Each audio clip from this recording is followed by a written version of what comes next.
അടുത്തായി വേറൊരു പാൻ ചൂടാകാൻ വെച്ചിരിക്കുന്നു. അതിനകത്തേക്ക് ഓയിൽ ഒഴിച്ച് നന്നായിട്ട് ബോയിൽ ആയതിനു ശേഷം പൊട്ടറ്റോ ഡീപ്പ് ഫ്രൈ ചെയ്യാൻ വേണ്ടി ഇട്ടിരിക്കുകയാണ്. പറഞ്ഞില്ലേ ഇതിൽ നമ്മൾ ഒരു ബോംബെ അറബിക് ഫ്യൂഷനാണ്, വെറൈറ്റി ആയിരിക്കും നമ്മൾ പ്ലാൻ ചെയ്യുന്നത്.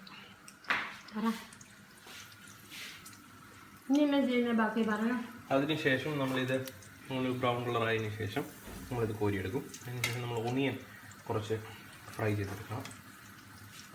ഈ ഓയിലിൽ തന്നെ നമുക്ക് ഒണിയൻ ഫ്രൈ ചെയ്തെടുക്കാം. അപ്പോൾ അത് നമ്മൾ വഴറ്റി എണ്ണയ്ക്കകത്ത് ബ്രൗൺ കളറായത് ഇതുപോലെ ആയതിനു ശേഷം മാറ്റി വെച്ചു. പിന്നെ നമ്മൾ ഇനിയും ചിക്കൻ്റെ ഗ്രേവി പ്രിപ്പയർ ചെയ്യാൻ വേണ്ടി പോവുകയാണ്. അതിനകത്തും ഒരു ഇത് എത്രയാണ് വേണ്ടിച്ചാൽ 4 ഒരു 3 സവോള ചോപ്പ് ചെയ്ത് ചെറുതായിട്ട് അതിൻ്റെ കൂട്ടത്തിൽ പച്ചമുളക് ഇട്ട് ഇതുപോലെ ഡീപ്പായിട്ട് നമ്മൾ ഫ്രൈ ചെയ്തെടുക്കുകയാണ്.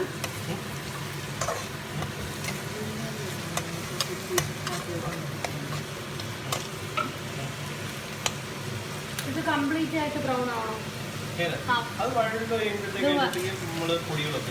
ഇത് വഴന്ന് വരുമ്പോൾ നമ്മൾ ഇതിനകത്തേക്ക് തക്കാളി ഇടും. തക്കാളിയുടെ ഒപ്പം നമ്മൾ അതിന് വേണ്ട എല്ലാ പൊടികളും ഇതിനകത്തേക്ക് ആഡ് ചെയ്ത് കൊടുക്കും. ചിക്കൻ അതിനകത്ത് ഓൾറെഡി ബോയിലായിട്ടിരിക്കുന്നു. ഇനി ഇതിന് ശേഷം നമ്മൾ ഈ കുക്ക് ചെയ്ത് വെച്ചിരിക്കുന്നതിനകത്തോട്ട് 1 കപ്പ് തൈര് ഒഴിച്ചു കൊടുക്കണം. തൈര് ഒഴിച്ചു കൊടുത്തതിന് ശേഷം അത് മിക്സ് ചെയ്ത് കൊടുക്കുക.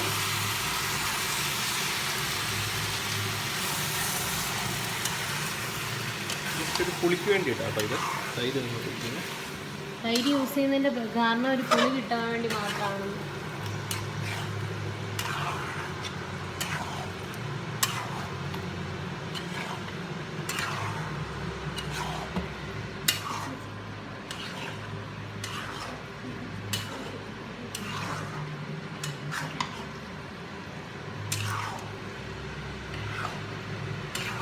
നമ്മുടെ മസാല റെഡി ആയിരിക്കുന്നു. ബിരിയാണിക്കുള്ള ചിക്കൻ ഗ്രേവി മസാല ഇപ്പോൾ ഓൾമോസ്റ്റ് പരിപാടികളെല്ലാം കഴിഞ്ഞു. ഇനി നമുക്ക് ചിക്കൻ റൈസ് കുക്ക് ചെയ്യുന്നതിലേക്ക് പോകാം.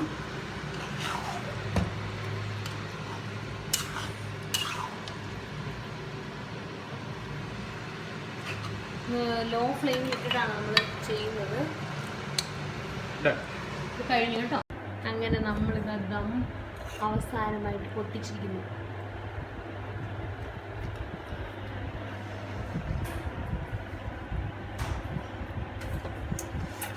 സൂപ്പറാണ്. അളവ് മണം കണ്ടിട്ട്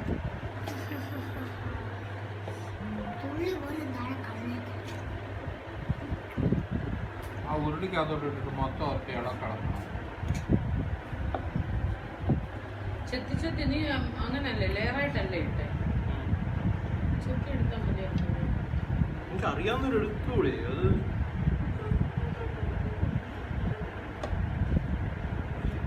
കൊച്ചിനെ ഒന്നും പറയില്ലേ, കൊച്ചു പാവം.